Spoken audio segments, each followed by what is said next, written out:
Hello student, मेरा नाम है अवधेश और आप देख रहे हैं सिविल सपोर्टिव यूट्यूब चैनल। और आज हम जो है कंस्ट्रक्शन मटेरियल का चैप्टर नंबर 2 डिस्कस करने वाले हैं, जिसका नाम है ब्रिक्स। तो इस वीडियो लेक्चर में हम कंप्लीट ब्रिक्स के बारे में पढ़ने वाले हैं। इससे पहले का जो वीडियो लेक्चर है हमारा स्टोन का, वो आप लोगों को काफ़ी पसंद आया है। आप लोगों ने काफ़ी जो है कि कमेंट करा है कि हमें जो है आगे का वीडियो सीरीज चाहिए, इसलिए हमने ये जो है चैप्टर नंबर 2 ब्रिक्स को बनाया है आपके लिए। और इसमें ब्रिक्स को काफ़ी अच्छे से हमने एक्सप्लेन करा है। तो आई होप कि आपको ये भी वीडियो लेक्चर पसंद आएगा। अगर आपको ये वीडियो लेक्चर पसंद आता है तो आप हमारे चैनल को सब्सक्राइब करिएगा और इसको लाइक करिएगा और एक कमेंट भी करिएगा। जब भी आप कमेंट करते हैं तो आपका कमेंट हमारे लिए एक मोटिवेशन का काम करता है, जिससे कि हम और अच्छे वीडियो सीरीज़ जो है आपके लिए बना पाते हैं। ठीक है, तो चलिए स्टार्ट करते हैं आज का टॉपिक, तो जो कि है ईंट ब्रिक्स के बारे में हम पढ़ने वाले हैं इस पूरे वीडियो लेक्चर में, जिसमें हम कंप्लीट जो है ब्रिक्स के बारे में इंट्रोडक्शन पढ़ेंगे, टाइप ऑफ ब्रिक्स के बारे में पढ़ेंगे और ब्रिक्स के टेस्ट के बारे में पढ़ेंगे। तो ये वीडियो लेक्चर आपकी, चाहे आप डिप्लोमा के स्टूडेंट हो, बीटेक के स्टूडेंट हो या फिर किसी कंपटीशन एग्ज़ाम की तैयारी कर रहे हो सिविल इंजीनियरिंग से रिलेटेड, सभी के लिए काफ़ी इंपॉर्टेंट रहने वाली है, क्योंकि इसमें डिटेल में सारी चीज़ें हम पढ़ेंगे और काफ़ी अच्छे से समझेंगे। तो चलिए सबसे पहले इंट्रोडक्शन देखते हैं कि ब्रिक्स होते क्या हैं। ठीक है, तो ब्रिक एक कृत्रिम पदार्थ है जिसमें मिट्टी की सहायता से, जिसे जो है मिट्टी की सहायता से बनाते हैं। इसके लिए विशेष प्रकार की मिट्टी को लेकर महीन पीसकर पानी मिलाकर सुघट्ट बना लेते हैं और इस तैयार मिट्टी को सांचे की सहायता से समान माप के आकार के आयताकार खंड में तैयार कर देते हैं।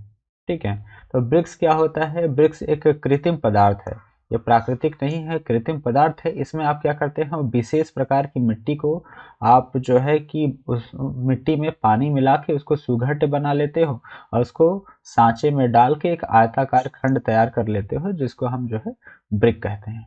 ठीक है, इसका विशेष गुण जो है आयताकार एवं भार में हल्का होता है।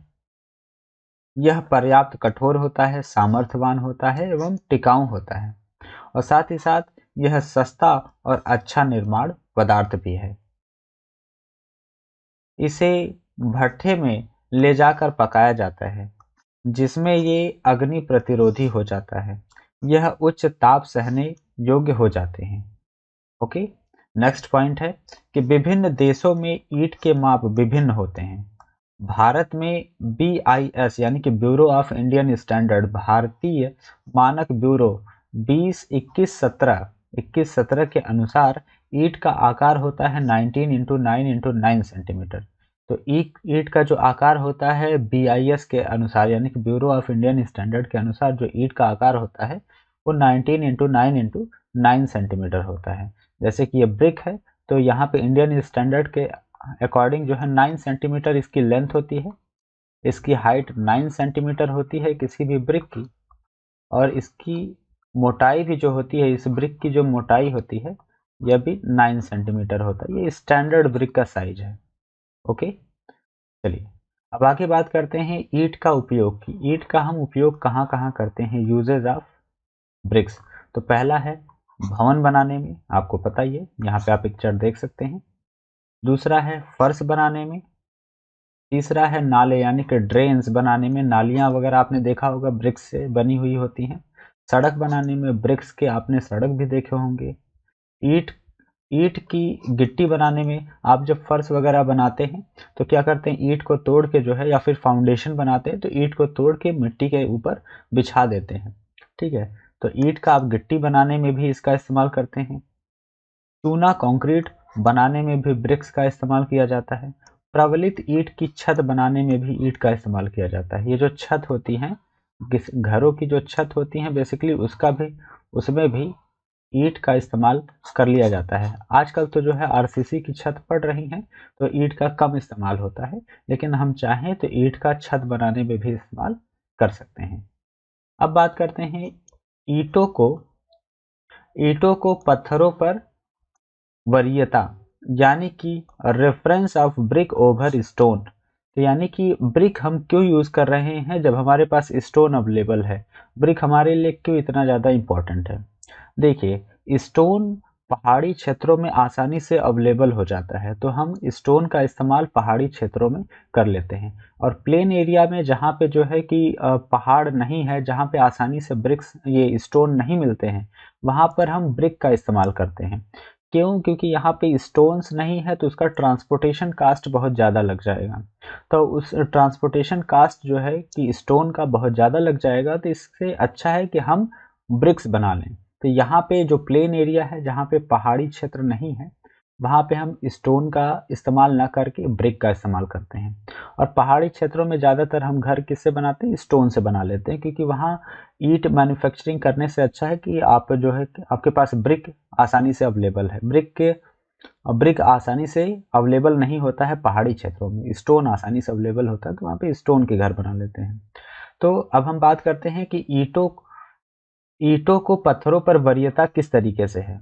तो पहला है कि भवन निर्माण की दृष्टि से ईंट और पत्थर दोनों पदार्थ महत्वपूर्ण है, परंतु निम्नलिखित विशेषताओं के कारण ईंट भवन निर्माण में अधिक उपयोगी होता है।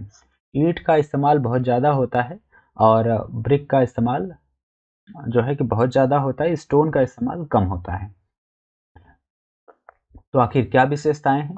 पहला विशेषता है कि ईंट समान आकार व माप में ढाली जाती है, जबकि पत्थर खंडों का कोई निश्चित माप नहीं होता है। ठीक है, तो ईंट का जो आकार होता है वो एक समान होता है। ठीक है, समान माप का होता है। तो इस वजह से ईंट अगर हम घर बनाते हैं, दीवार बनाते हैं, तो हमारे लिए आसानी हो जाती है। तो इसलिए ईंट ज़्यादा प्रेफर किया जाता है। और पत्थर का तो कोई निश्चित आकार तो होता नहीं है। ठीक है, इस वजह से ईंट को वरीयता ज़्यादा मिलती है। दूसरा कारण कारण है कि पहाड़ी क्षेत्रों को छोड़कर अन्य स्थानों पर ईंट पत्थर से सस्ते पड़ती हैं। यानी कि ईंट सस्ता पड़ता है, पत्थर महंगा पड़ता है। क्यों? क्योंकि पहाड़ी क्षेत्रों से पत्थर जो है ट्रांसपोर्ट करके लाना होगा, जाहिर सी बात है वो महंगा पड़ेगा। ईंट हमारे लिए सस्ता पड़ जाएगा। तीसरा है, ईंटों की चिनाई में कम समय लगता है। ईंट क्योंकि एक समान आकार के होते हैं, तो आसानी से इनकी चिनाई की जाती है। और अगर हमारे पास पत्थर है, तो पत्थर को पहले तोड़ना पड़ेगा, समान आकार में लेके आना पड़ेगा, फिर चिनाई करना पड़ेगा, वो भी अच्छे से उसकी ड्रेसिंग हो नहीं पाएगी। फोर्थ जो वरीयता है ईंट की, वो है कि ईंट पत्थरों की तुलना में अधिक अग्निसह होते हैं। ठीक है, यानी कि ईंट जो है ज़्यादा अग्नि सह सकते हैं as compare to stone. Stone को अगर आप गर्म करते हैं तो जल्दी से स्टोन गर्म हो जाता है और वो हीट ट्रांसफ़र कर लेता है, लेकिन ब्रिक जो है गर्म होने स्टोन के अपेक्षा कम गर्म होता है। ठीक है, तो अग्नि समन क्षमता जो है कि ईंट में, अब अग्नि सह क्षमता जो है ईंट में ज़्यादा होती है। ठीक है, यानी कि अगर आप इस कमरे में बैठे हुए हैं जो कि ईंट से बनी हुई दीवार है, तो बाहर अगर आग लग गई है तो उसका टेम्परेचर जो है कि दूसरे कमरे में जो आएगा वो बहुत कम आएगा, लेकिन स्टोन है तो तुरंत दीवार भी गर्म हो जाएगी। ठीक है, तो गर्मियों के समय में बहुत ज़्यादा हीट जो है पैदा करेगा अगर जो है कि आपकी दीवार किससे बनी हुई है, स्टोन से बनी है।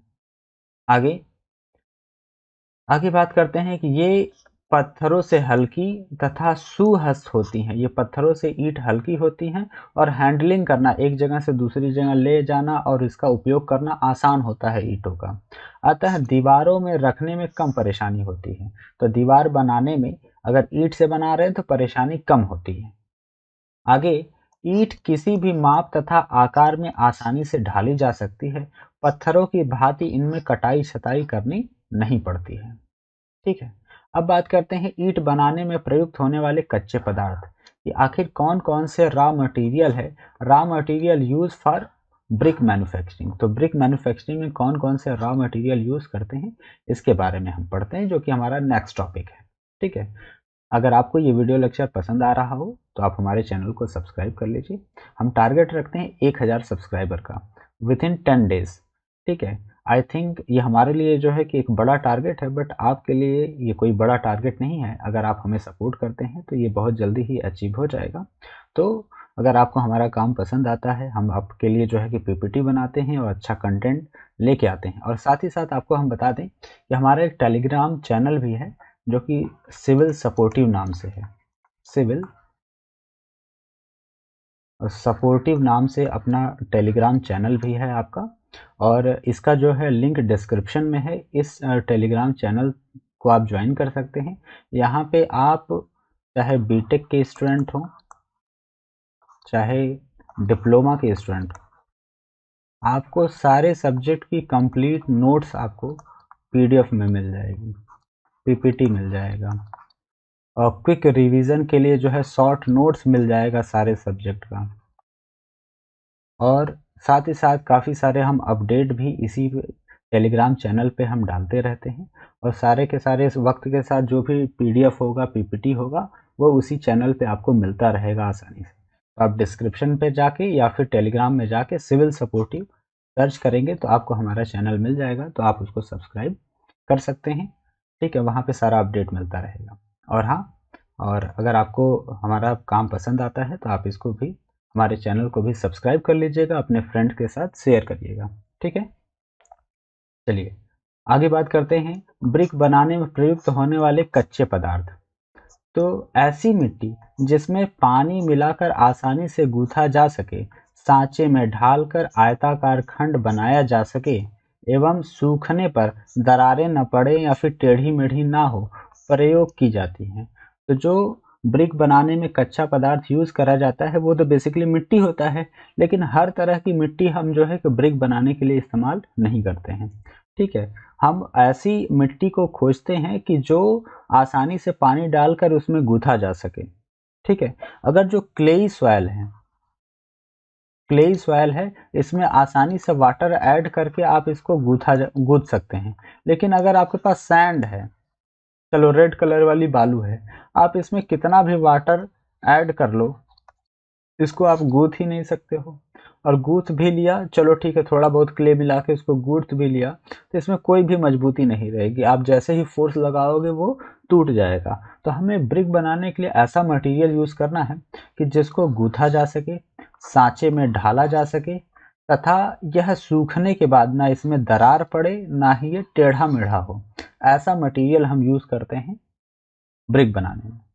ठीक है, अब कह रहा है कि भारतीय मानक संस्थान यानी कि BIS, bureau of Indian standard के अनुसार निम्न घटक होने चाहिए। किसी भी ब्रिक बनाने के लिए जो मिट्टी इस्तेमाल करेंगे इसमें कुछ ये निम्न घटक होने चाहिए। ये क्या है? ये है silica, silt, clay, lime, iron oxide और मैग्नीज। ये 6 घटक हैं जो होने चाहिए। अब इसका एक कोड है जो कि आप याद कर सकते हैं, SSCLIM। SSCLIM। तो इसमें S से क्या होगा? S for silica, again S से होगा silt, clay, lime, iron oxide और मैग्नीज। इनके परसेंटेज के घटते क्रम में हमने लिखा हुआ है। तो सिलिका इसमें होता है, सॉरी, सिलिका इसमें होता है सबसे ज़्यादा मात्रा में, ब्रिक में सबसे ज़्यादा मात्रा में सिलिका होता है। अब आप पूछोगे ये सिलिका होता क्या है? सिलिका, आप ये कह लो कि एक जो है कि मिनरल है। आप लाल वाली बालू देखा है, मोरंग आपने देखा होगा, या बालू बोलते हैं लाल वाली। तो ये जो लाल वाली बालू है, ये लाल वाली बालू, इसमें बेसिकली ये सिलिका है। ठीक है, ये सिलिका की वजह से ये लाल है। ठीक है, और आपने मिट्टी देखा होगा जो कि थोड़ा सा मटमैला कलर का मिट्टी ही होता है, वो क्ले होता है बेसिकली। ठीक है, तो सिलिका क्या है? रेड वाली बालू आप कह लो। ठीक है, क्ले क्या होता है? मिट्टी होती है। ठीक है, तो उसको क्ले बोलते हैं। और बालू और क्ले के बीच का जो पार्टिकल साइज होता है सॉइल का, वो कहलाता है सिल्ट। ठीक है, तो जो सिलिका होती है उसमें 35 से 50% बाई वेट, इसके भार का, ब्रिक के भार का, ये कह लो एक ब्रिक के हिसाब से हम पढ़ रहे हैं, तो ब्रिक के भार का लगभग 35 से 50% तो इसमें सिलिका होता है, 20 से 35% इसमें सिल्ट होता है, 20 से 30% बाई वेट क्ले होता है, क्ले मतलब मिट्टी होती है, और 2 से 5% इसमें लाइम होता है, लाइम का मतलब हो गया चूना होता है। ठीक है, आयरन ऑक्साइड होता है 3 से 5% बाई वेट का, और मैग्नीज होता है 1%। ये जो आयरन ऑक्साइड है, आयरन ऑक्साइड की वजह से ही ब्रिक का कलर जो है सुर्ख लाल होता है। तो ये ब्रिक का कलर जो लाल होता है, ये किसकी वजह से होता है? आयरन ऑक्साइड की वजह से। ठीक है, तो टोटल 6 कंस्टिट्यूएंट हैं, इनमें कितना कितना इनका परसेंटेज होता है ये भी हमने देख लिया। अब आगे बात करते हैं ईंटों का निर्माण, मैन्युफैक्चरिंग ऑफ ब्रिक, कि ब्रिक का हम मैन्युफैक्चरिंग किस तरीके से करते हैं। तो ईंटों को बनाने में निम्न चरणों को ध्यान में रखा जाता है। तो कौन कौन से स्टेप्स है ब्रिक बनाने में। तो पहला स्टेप है स्थल चयन एवं मिट्टी का परीक्षण।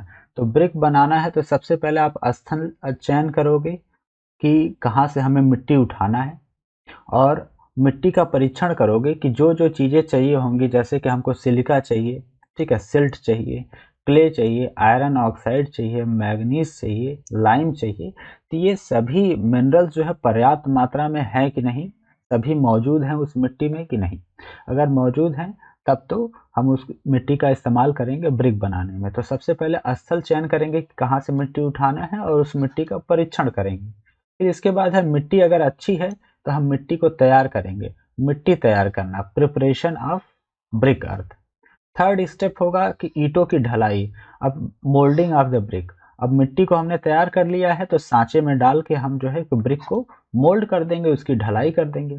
फिर ईंटों को सुखाना, अब जो है कि ईंटें ढल गए हैं तो अब इसको हम क्या करेंगे, ईंटों को सुखाएंगे। और ईंटों को सुखाने के बाद आपने देखा होगा सन में जो है धूप में ही ऐसे छोड़ दिया जाता है ढालने के बाद, कि थोड़ा सा वो हार्ड हो जाए, जम जाए। फिर इसके बाद ईंटों को उठा के भट्ठे में ले जाके पका दिया जाता है, तो बर्निंग ऑफ ब्रिक। तो टोटल ये जो है स्टेप है, 5 स्टेप है मैन्युफैक्चरिंग ऑफ ब्रिक के। ओके, तो एक एक करके हम जो बेसिकली पढ़ेंगे, इनको समझेंगे।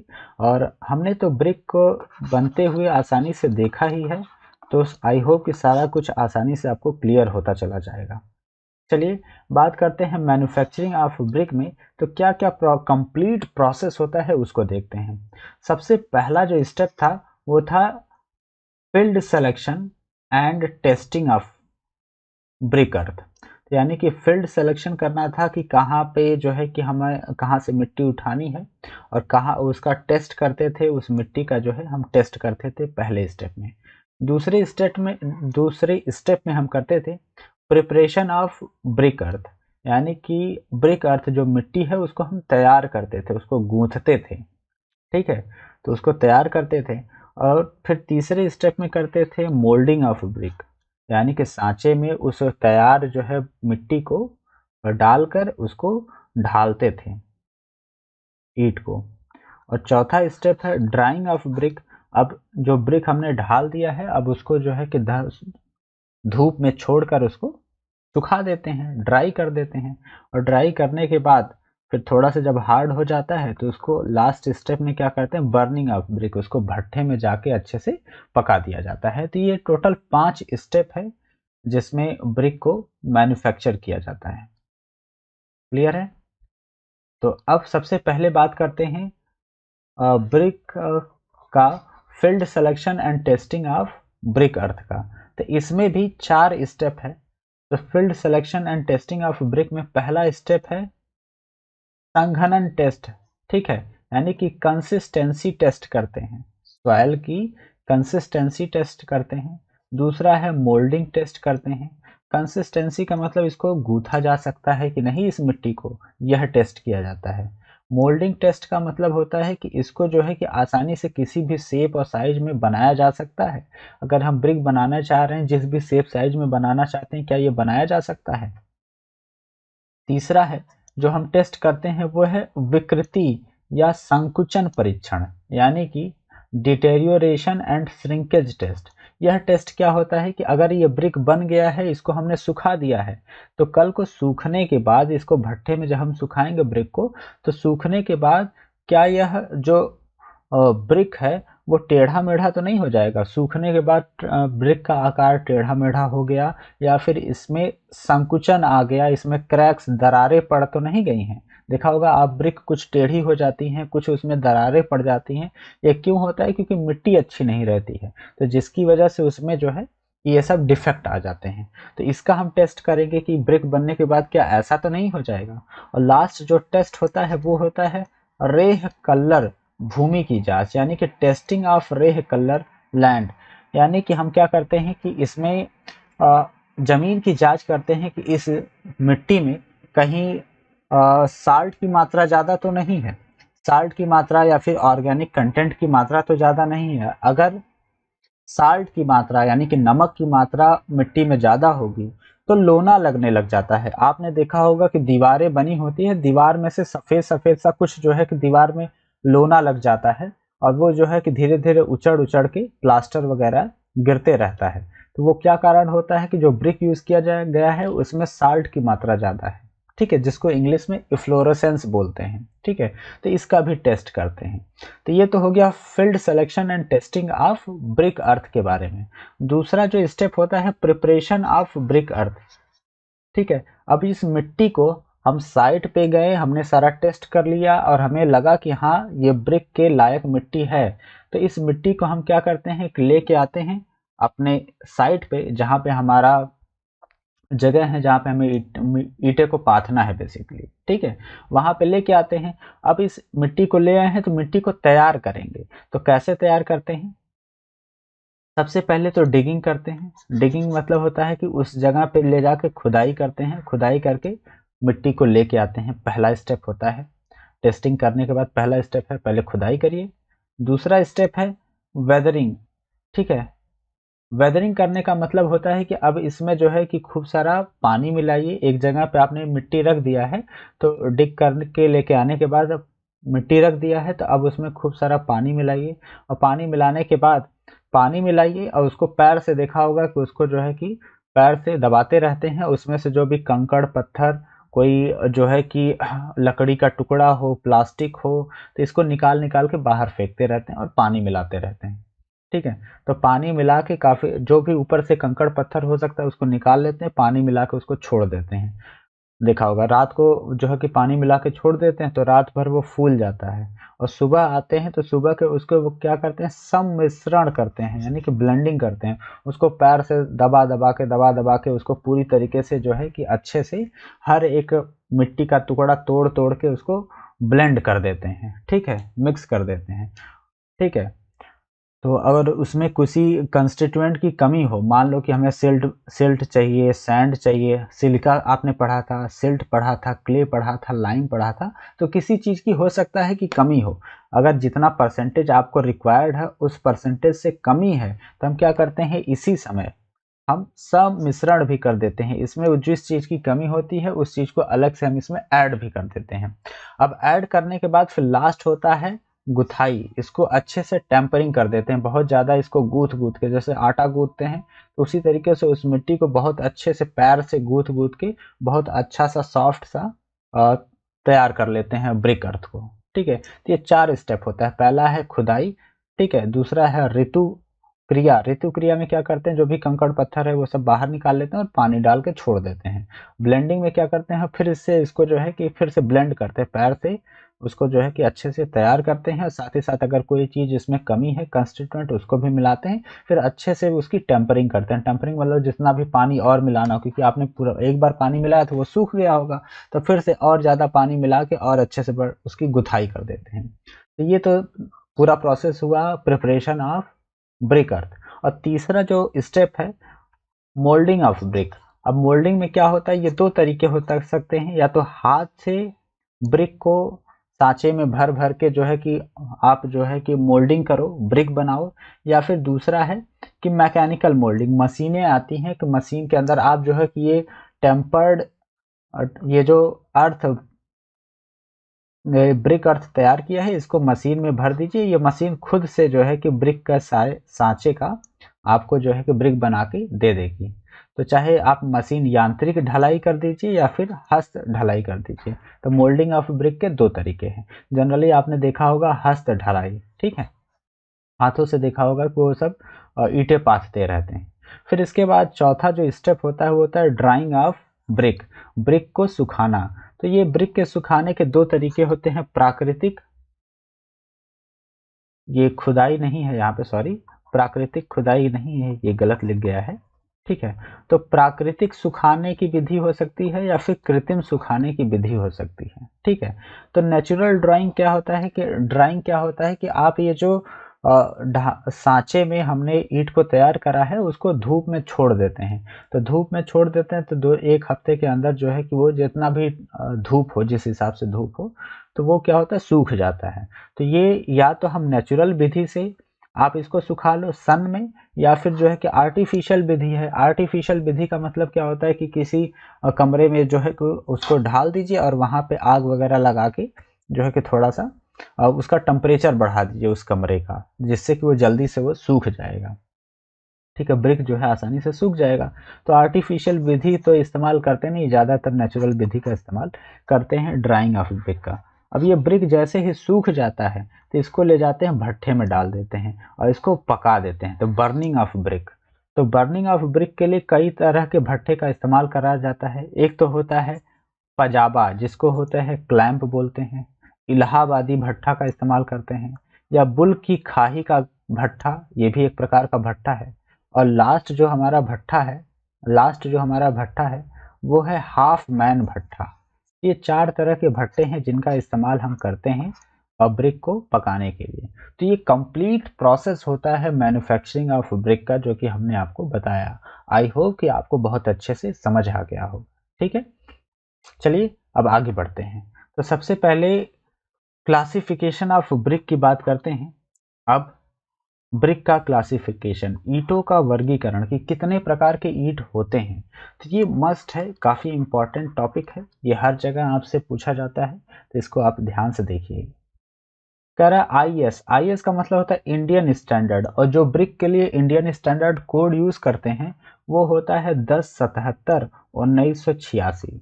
ठीक है, तो ये 1986 कोड यूज किया जाता है। पहले ये जो कोड बना था वो 1957 में बना था, और इस कोड को रिवाइज्ड करके फिर से नया कोड बना दिया, यानी कि इसकी जो कमियां थी उसको सुधार कर 1986 में कोड दिया गया था। इसी कोड का आज भी इस्तेमाल हम कर रहे हैं। तो आईएस 1077/1986 के अनुसार ईंट का वर्गीकरण उसके भौतिक गुणों एवं सामर्थ्य को ध्यान में रखकर किया जाता है। तो पुराने समय में ईंटों का वर्गीकरण भौतिक गुणों के आधार पर किया जाता था। तो क्या है ये भौतिक गुण ईंटों के, तो वो देखते हैं। भौतिक गुणों के आधार पर, अकॉर्डिंग टू फिजिकल प्रॉपर्टी, तो ईंटों को उनके भौतिक गुणों के आधार पर निम्न 2 वर्गों में बांटा गया है। तो ये कौन कौन से 2 प्रकार के ब्रिक हैं, ब्रिक का क्लासिफिकेशन है। तो पहला है कच्ची या बिना पकी हुई ईंट, और दूसरा है पकी हुई ईंट। तो पुराने समय में हम क्या करते थे, फिजिकल प्रॉपर्टी को देख के, फिजिकल भौतिक गुणों के आधार पर ही ईंट को हम क्लासिफाई करते थे पुराने समय में। तो हम क्या करते थे, हम बोलते थे ये कच्चा ईंट है या पका ईंट है। ठीक है, तो जो कच्ची ईंट होती है, जो धूप में सूखी हुई ईंट होती है, उसको हम बोल देते थे कच्ची ईंट या फिर बिना पकी हुई ईंट।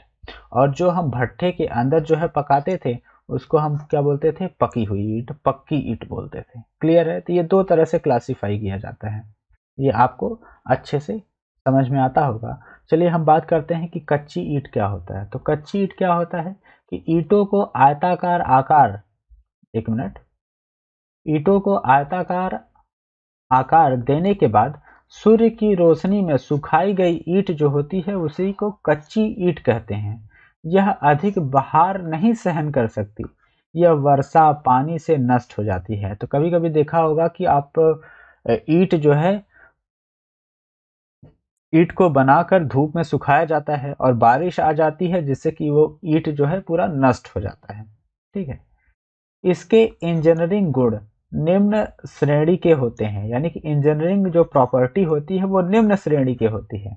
इंजीनियरिंग प्रॉपर्टी क्या हो गई कि ये जो ब्रिक होगा वो भार सह सकती हो, यह जल्दी टूटे ना, इसमें क्रैक्स ना पड़े। तो ये इंजीनियरिंग गुण है। तो इसमें अब ये अच्छे से पकी ही नहीं है, धूप में पकी हुई है ईंट, तो इसमें इंजीनियरिंग गुण तो होगा नहीं। तो इसकी जो श्रेणी होती है इंजीनियरिंग प्रॉपर्टी की, तो वो निम्न श्रेणी की होती है।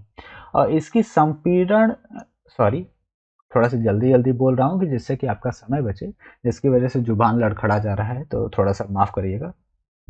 चलिए, और संपीड़न सामर्थ्य, और हिंदी में तो आप जानते ही हैं कि लैंग्वेज भी उस तरीके से थोड़ा सा रहती है।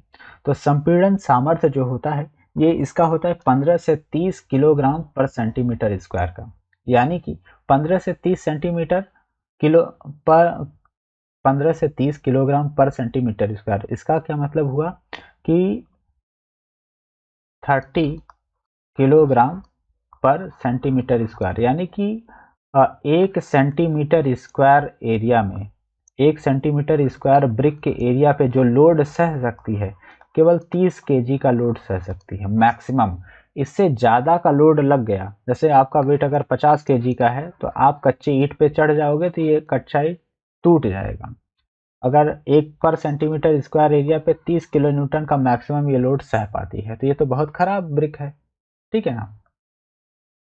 तो इन्हें अस्थायी एवं सस्ते निर्माण कार्यों में प्रयोग किया जाता है। अस्थायी कार्य है, अगर जो कच्ची ईंट है केवल आपको झोपड़ी बनानी है मान लीजिए अस्थायी तौर पे, तो कच्चे ईंट रख के आसानी से एक दीवार खड़ी कर सकते हो। अब पानी नहीं जाएगा तो वो पड़ा रहेगा, ठीक है। आप ये देख सकते हैं कि किस तरीके के ये होते हैं कच्चे ईंट।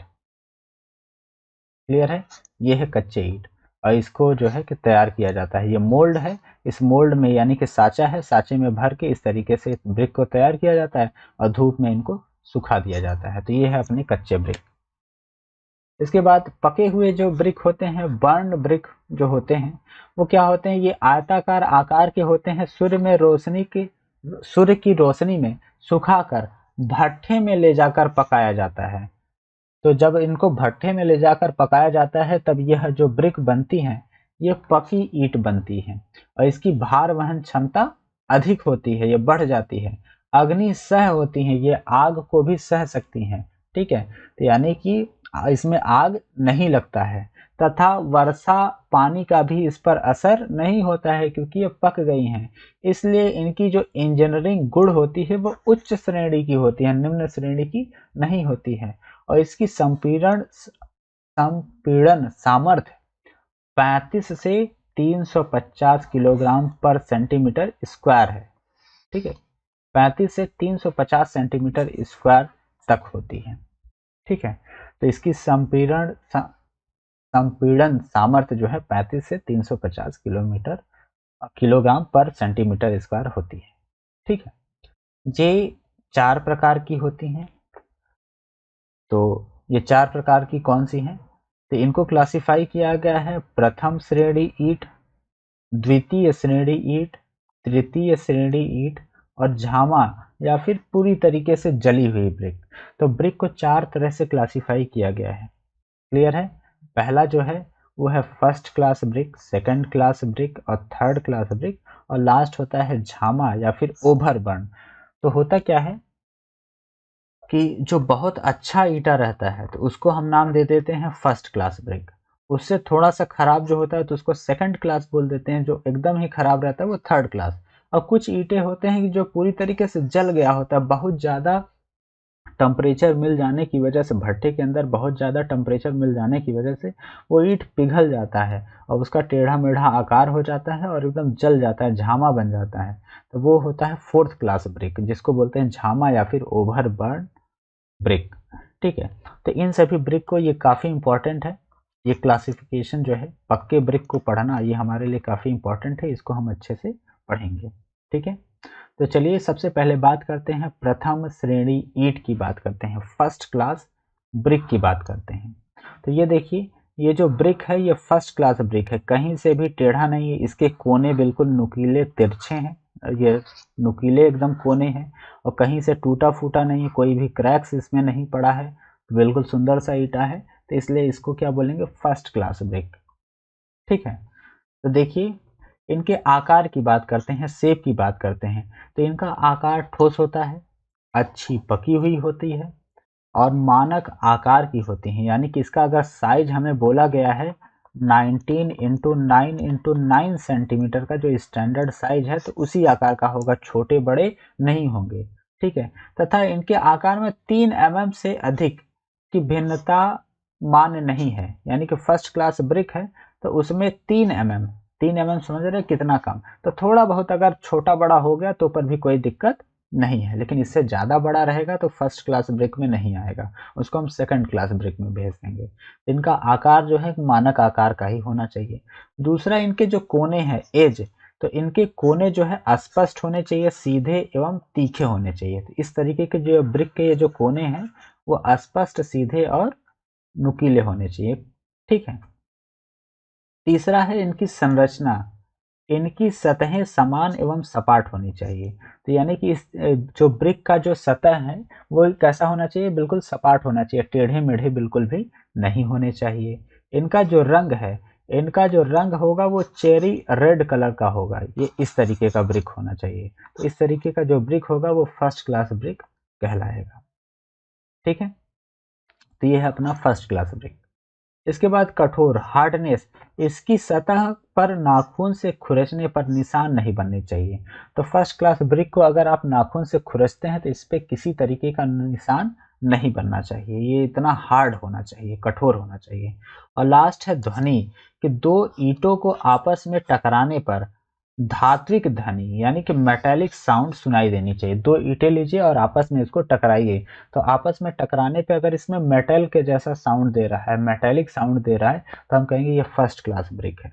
तो ये अगर आपका, जैसे कि आपने सिविल इंजीनियरिंग की पढ़ाई कर ली है और आप गए ईंट खरीदने, तो आप क्या करोगे कि आपको फर्स्ट क्लास ब्रिक खरीदना है, तो आप ये सब जो है प्रॉपर्टी चेक करोगे, उसकी विशेषताएं चेक करोगे कि इसका आकार सही है, इसके एज कोने सही है, इसकी संरचना सही है, इसका रंग सही है, कठोरता, इसमें नाखून से जो है कि इस पे निशान लगा के देखोगे कि निशान बन रहा है कि नहीं। ठीक है। इसके साथ ही इस पे दो ब्रिक को आपस में टकरा के देखोगे, इसमें मेटेलिक साउंड आ रहा है, कि रिंगिंग साउंड आ रहा है, या फिर बेकार टाइप सा साउंड आ रहा है, कैसा साउंड आ रहा है। ठीक है। तो साउंड चेक करोगे। साथ ही साथ फर्स्ट क्लास ब्रिक का जो टेस्ट होता है वो होता है संपीड़न सामर्थ्य, यानी कि कंप्रेसिव स्ट्रेंथ का टेस्ट करना। ठीक है। ये कंप्रेसिव स्ट्रेंथ आप कैसे चेक करते हो, कि इसकी संपीड़न सामर्थ्य जो है लगभग होता है 105 किलोग्राम पर सेंटीमीटर स्क्वायर है। ठीक है। से कम नहीं होनी चाहिए। तो फर्स्ट क्लास जो ब्रिक है इसकी जो संपीड़न सामर्थ्य होगी वो 105 किलोग्राम पर सेंटीमीटर स्क्वायर से कम नहीं होनी चाहिए। और साथ ही साथ इसको 1.5 मीटर की ऊंचाई से कच्ची जगह पर सीधे गिराने पर यह टूटना नहीं चाहिए। तो आप कैसे टेस्ट करोगे, कि आप इसको लेके जाओगे, इसकी कंप्रेसिव स्ट्रेंथ चेक करोगे। अगर साइट पे तो आपके पास हो सकता है कि कंप्रेसिव स्ट्रेंथ चेक करने का कोई भी यंत्र ना हो, लेकिन अगर आप लैब में जाते हो तो आपको यूटीएम मशीन मिल जाता है, उसमें आप इसका कंप्रेशन टेस्ट कर सकते हो। साथ ही साथ साइट पे गए हैं तो ये टेस्ट कर सकते हो कि 1.5 मीटर की ऊंचाई से उस ब्रिक को इससे सीधा गिराइए, और कच्ची जमीन पे अगर 1.5 मीटर की ऊंचाई पे गिरने के बाद भी अगर ब्रिक नहीं टूटता है तो हम कहेंगे कि ये फर्स्ट क्लास ब्रिक है। ठीक है।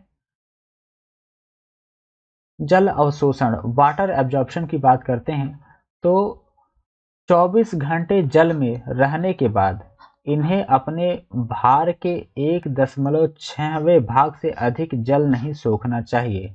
1.6वें भाग का मतलब बेसिकली क्या है, कि आप ये कह लो कि यह अपने भार का 20% से अधिक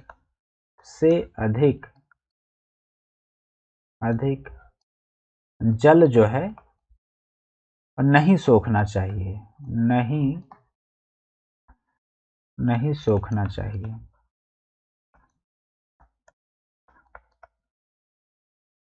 चाहिए, ये याद रखिएगा। फर्स्ट क्लास ब्रिक रहेगा तो अपने भार का, अगर इसका जो इतना भी भार हो, अपने भार के 20% से ज़्यादा जल ये नहीं सोखेगा।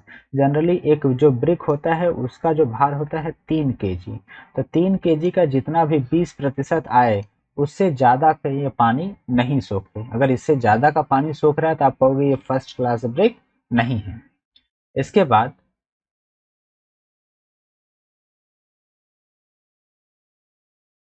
क्या कह रहा है, कि सतह यानी कि सरफेस तोड़ने पर सतह ठोस एवं संगामी दिखाई दे। अगर एक ब्रिक है उसको आधे तोड़ दीजिए, तो तोड़ने के बाद अंदर जो है कि जो सतह है वह ठोस और संगामी का मतलब होता है एक समान दिखाई दे, कोई भी कंकड़ पत्थर इसके अंदर दिखाई नहीं देना चाहिए। ठीक है। और 10वां क्या है, उत्फुल्लन। उत्फुल्लन मतलब होता है इफ्लोरेसेंस, उत्फूलन से मुक्त होनी चाहिए, अथवा इसमें लवण, लवण इसका मतलब क्या है, नमक, तो इसमें नमक की मात्रा नहीं होनी चाहिए, साल्ट की मात्रा, ठीक है। तो लवण पदार्थों की मात्रा इसमें नहीं होनी चाहिए, ठीक है। आपको हमने बताया कि जो हमारे ईंट्स बनती हैं, तो ईंट में क्या होता है कि सफ़ेद सफ़ेद जो है कि लोना लगने लग जाता है, ठीक है, जिससे कि धीरे धीरे वो झर झर के ईंट गिरने लग जाता है। तो वो क्यों कारण हो, उसका कारण क्या है, उसमें साल्ट अगर पानी में, या तो पानी में जिससे ईंट बना है तो उसमें साल्ट था, या फिर जो सॉइल है उसमें साल्ट था, तो इसकी वजह से इफ्लोरेसेंस होने लग जाता है। तो आप देखो इसमें इफ्लोरेसेंस तो नहीं है, ये भी एक परीक्षण है। इसके बाद भार का परीक्षण, तो कह रहा है कि इसका जो भार है 2.75 से 3 केजी तक होना चाहिए, ठीक है। इसमें लाइम की मात्रा, इसे मुक्त चूने यानी कि अनबुझे चूने से स्वतंत्र होना चाहिए, इसमें किसी तरीके का चूना इसमें नहीं होना चाहिए। अब प्रथम क्लास का जो ब्रिक है वो कहाँ-कहाँ पे हम उपयोग करेंगे, तो इसे प्रबलित ईंट कार्य के लिए, प्रबलित ईंट कार्य के लिए मतलब होता है ईंट की जो छत बनाते हो तो वो मजबूत होनी चाहिए और एक समान होनी चाहिए, तो ईंट की छत बनाने में आप इसका इस्तेमाल कर सकते हो, ठीक है। ईंट के स्लैब बनाने में इसका इस्तेमाल कर सकते हो, ठीक है।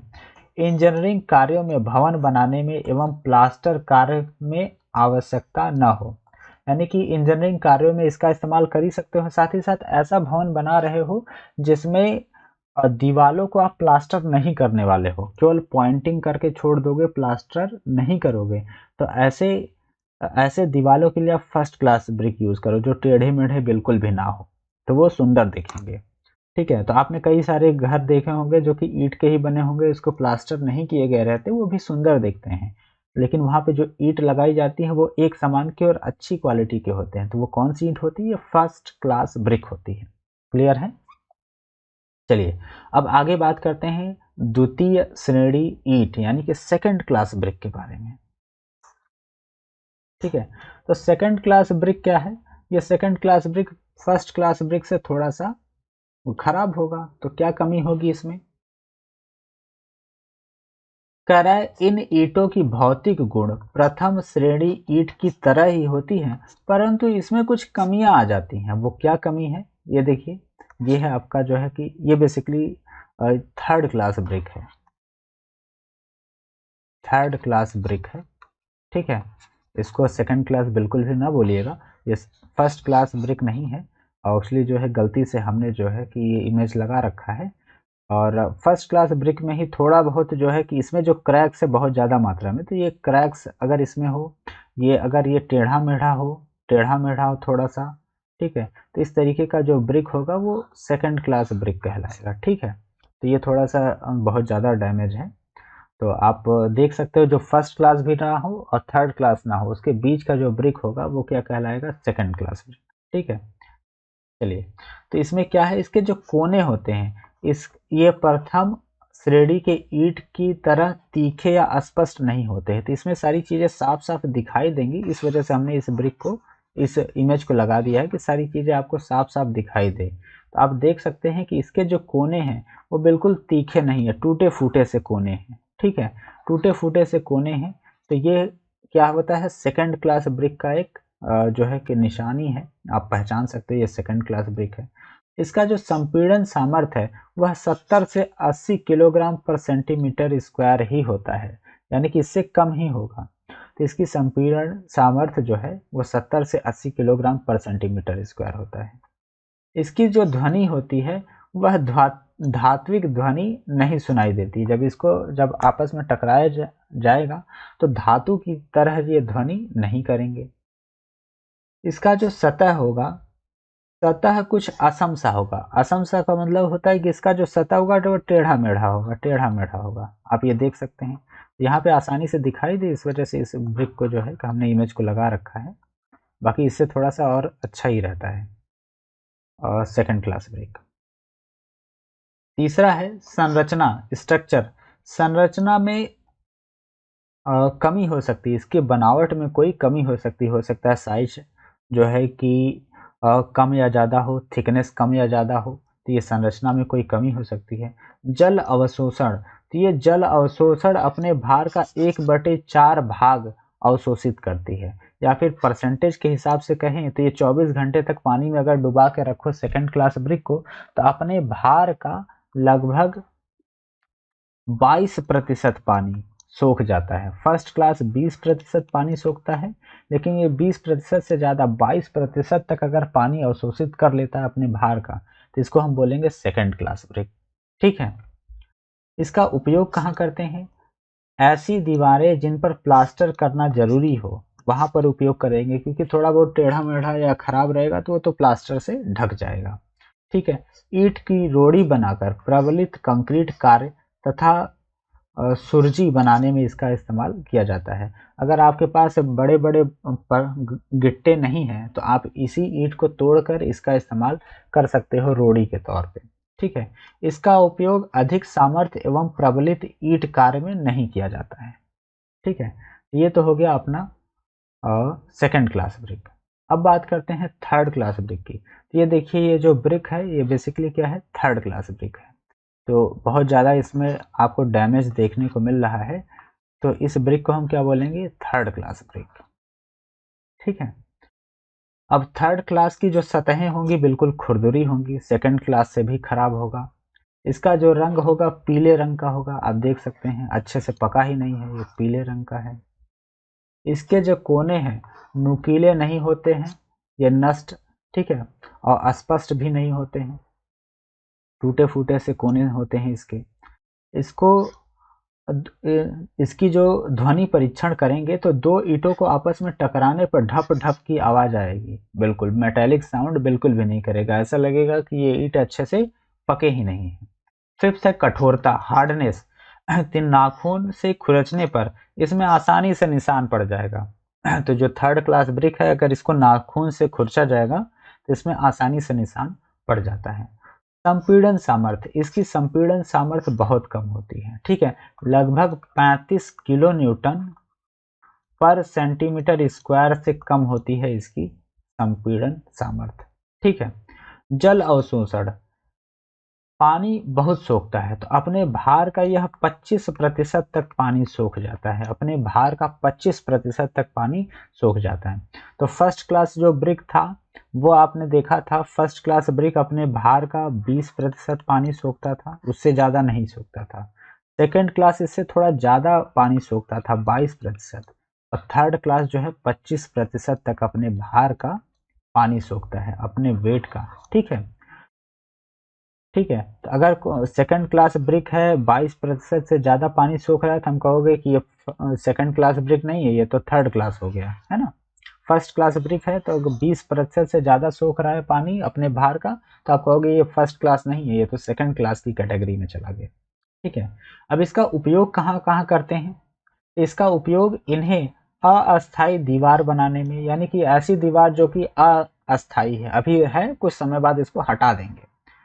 कम वर्षा वाले क्षेत्र में प्रयोग किया जाता है, ज़्यादा वर्षा होगी तो वो दीवार डैमेज हो जाएगी, और इन्हें इंजीनियरिंग कार्य में प्रयोग नहीं किया जाता क्योंकि इसकी स्ट्रेंथ ही बहुत कम है, 35 किलो न्यूटन पर सेंटीमीटर स्क्वायर का स्ट्रेंथ है इसमें।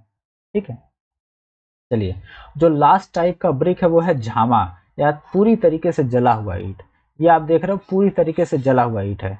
ये ईंट जो है था तो आयताकार शेप में, लेकिन इतना ज़्यादा टेम्परेचर हो गया भट्ठे के अंदर हफ्ते भर जलने की वजह से ये पिघल के बाहर निकल आया, और फिर टेम्परेचर कम होने की वजह से इसी पे ये जम गया।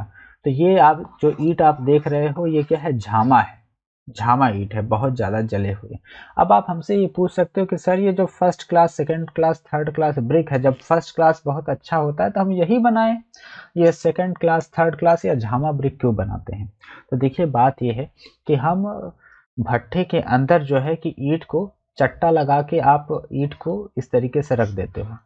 ठीक है, ये एक ईंट का चट्टा है, दूसरा ईंट का चट्टा है। अब इसी के बीच में हम क्या करते हैं, खूब सारा कोयला वगैरह डाल के इसमें आग लगा देते हैं। क्या लगा देते हैं? आग। और ईंट ऐसे रखा जाता है ना कि इसके बीच बीच में इस तरीके से रखा जाता है कि बीच में जगह रहे, जिससे कि इसमें से आग जो है टेम्परेचर गर्म हवा जाके सारे ईंट को सुखा सके। क्लियर है?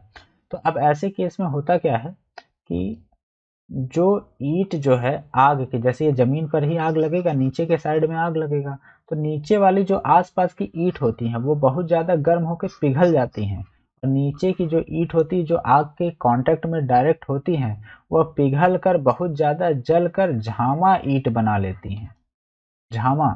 ठीक है, इसके बाद जो इधर की ईंटें हैं जो कि बहुत ज़्यादा डायरेक्टली आग के कांटेक्ट में नहीं है, जैसे ये बीच की जो ईंटें हैं, ठीक है, और ये आसपास की ये वाली ईंटें हैं, तो ये किसी आग के कांटेक्ट में नहीं है और ज़्यादा आग से दूर भी नहीं है, ये फर्स्ट क्लास ब्रिक बन जाती हैं, फर्स्ट क्लास ब्रिक बन जाती हैं। ठीक है, अब इससे ऊपर वाली जो ब्रिक है, इससे ऊपर वाली जो ब्रिक है उसमें टेम्परेचर कम पड़ रहा है, अच्छे से पक नहीं पाया है।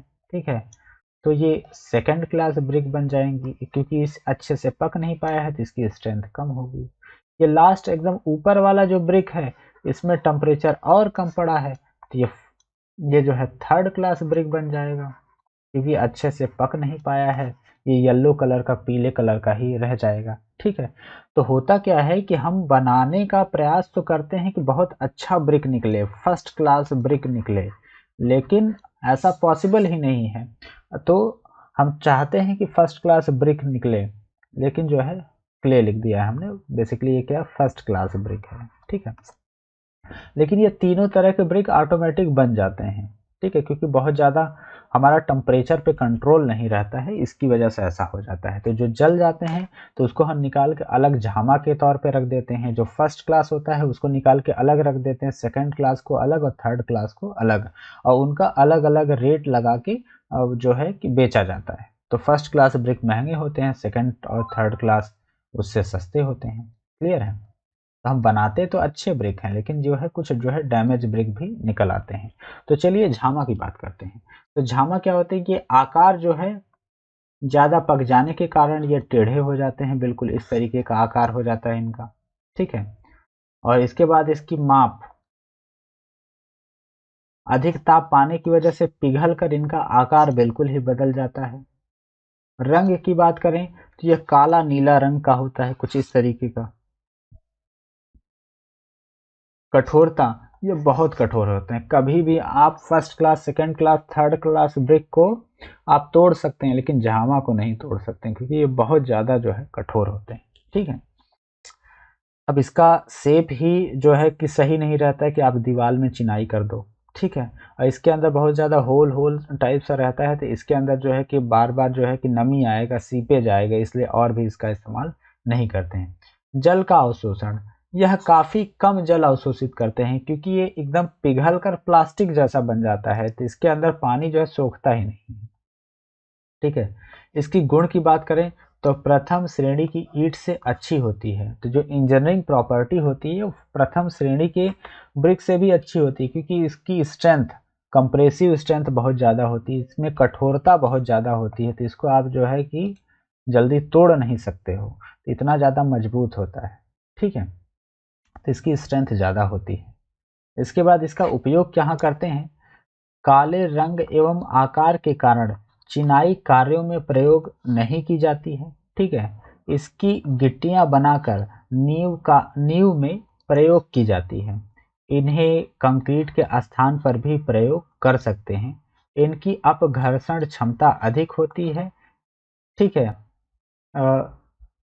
इसलिए इन्हें सड़क के आधा स्तरों पर लगाया जाता है, यानी कि इस पे घर्षण की वजह से ये टूटते नहीं हैं, तो इसके लिए सड़क के निर्माण में भी इसका इस्तेमाल कर सकते हैं।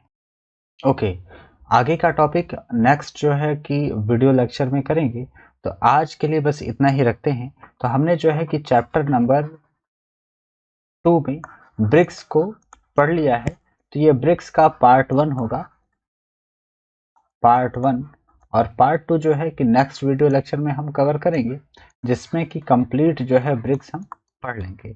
इस पार्ट 2 में हम जो है कि इसकी अच्छे ब्रिक की विशेषता पढ़ने वाले हैं, साथ ही साथ ब्रिक के सभी टेस्ट के बारे में अच्छे से डिस्कस करेंगे।